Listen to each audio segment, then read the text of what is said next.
السلام عليكم ورحمة الله وبركاته، متابعينا الأعزاء، أخباركم إيه؟ يا رب تكونوا بأفضل حال. النهاردة إن شاء الله رجعنا مع بعض بفيديو جديد. إن شاء الله هنعمل مع بعض اللحمة، والنهاردة إن شاء الله لحمة الروز بيف اللي هي قطع أو عروق من الروز بيف. هنطبخها مع بعض ونشوف هتتعمل إزاي والحاجات اللي ممكن نشتغلها بيها. إن شاء الله تابعونا لآخر الفيديو. طبعا يا جماعة بنجيب عروق الروز بيف ديت، بتكون عروق اسمها كده روز بيف. عروق بتكون طبعا موجودة في الظهر، في سلسلة الظهر من الذبيحة.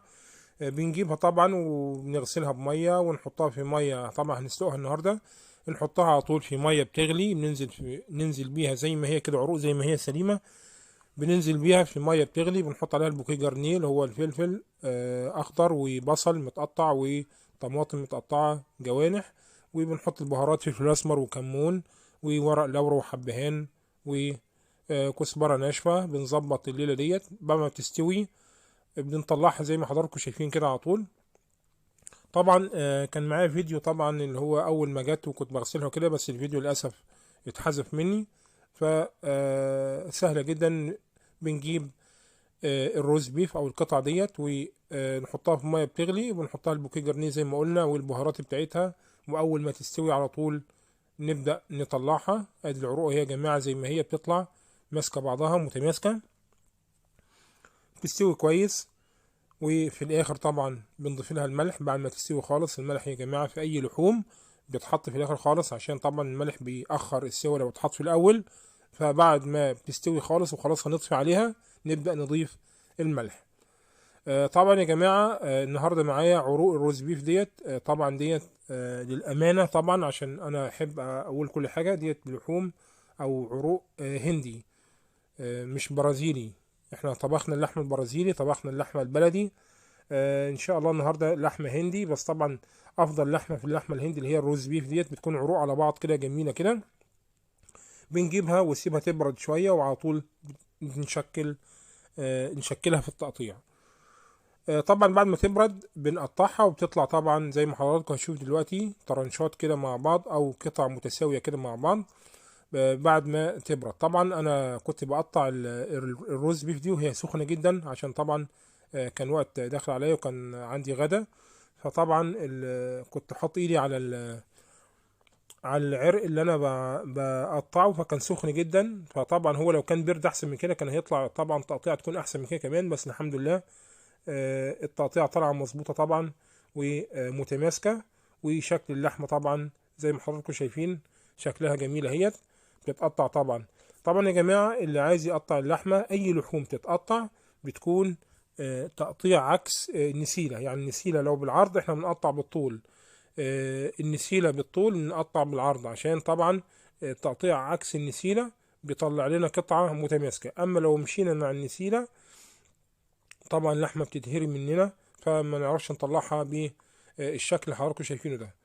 ادي شكل اللحمه يا جماعه بعد ما استوت وفي التقطيع. خلال التقطيع هي لحمه جميله جدا رايقه.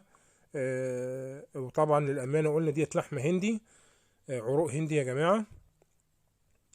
جربوها جميله جدا، اسمها روز بيف. لحمه هندي افضل انواع اللحمه. بتتقطع، وطبعا برضه هوريكم بتتقطع ازاي واحده واحده مع بعض ونشوف التتبيله بتاعتها. بنعملها تتبيله مختلفه شويه كده النهارده، غير اللي احنا عملنا تتبيلات كتير جدا. فالنهارده طبعا تتبيله جديده ان شاء الله نتعرف عليها في الاخر. طبعا احد المتابعين ربنا يبارك فيه او فيها، مش عارف كان هو الاسم طبعا مش عارف ايه بالظبط. ف كان بيقول لي عايزين اكل المصايف والرحلات. والروز بيف دي طبعا ممكن ينفع سندوتشات. طبعا يا جماعه الروز بيف دي ممكن نجيب اللي هو العيش الكايزر او اي عيش طبعا، وبنقطع طرنشات زي كده بنحطها في الرغيف من جوه. بنحط معاها شويه خس وشويه كاتشب وشرايح فلفل وشرايح طماطم وشرايح من البصل وشويه مايونيز على كاتشب، بتطلع جميله جدا. ادي الشرايح دي يا جماعه بتتحط في عيش الكايزر من جوه او اي رغيف، بتتقطع كده زي ما حضراتكم شايفين. طبعا بتكون فيها طبعا اللي فوق دي يا جماعه مش دهنه، ديت عباره عن بدن او لحمه ناعمه جدا، تنفع سندوتشات طبعا.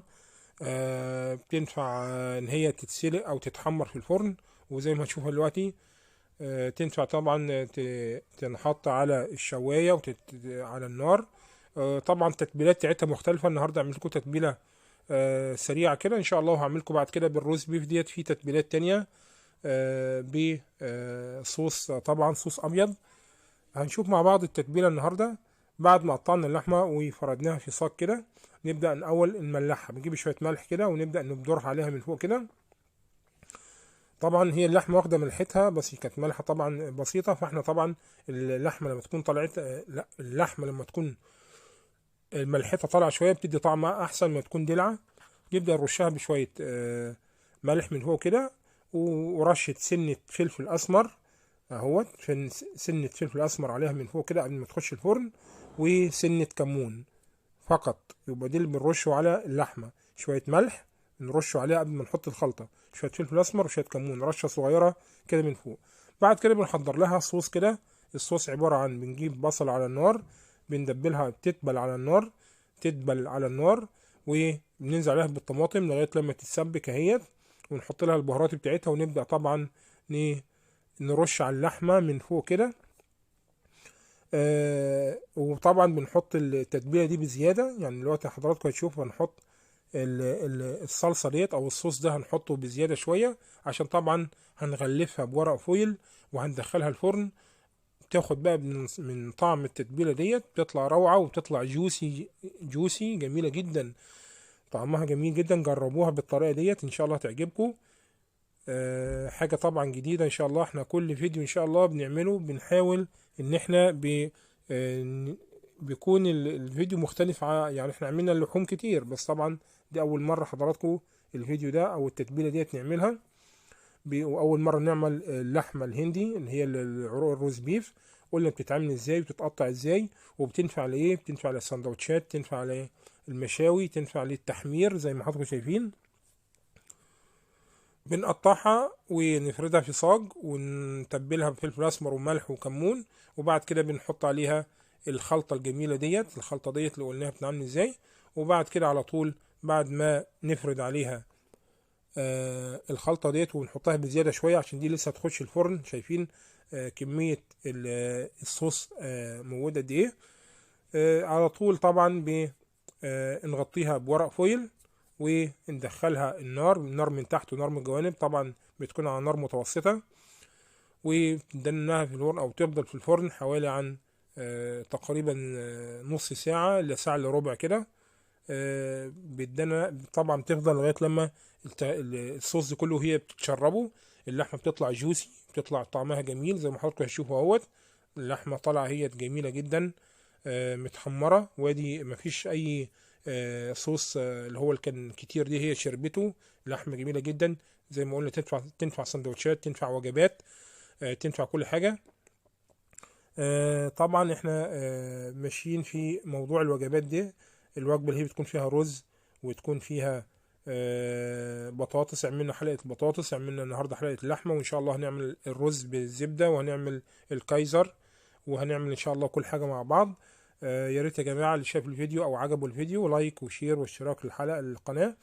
وان شاء الله احنا مع بعض مكملين مع بعض. كل سنه وحضراتكم طيبين. يا ريت يا جماعه اللي حابب اي سؤال يكتب لي في التعليقات. طبعا في ناس كانوا بيقولوا الحلقه اللي فاتت كانت حلقه ورديحي. لا احنا ان شاء الله عملنا شويه لحمه النهارده هيت، عشان طبعا ايه نطر القعده. كل سنه وحضراتكم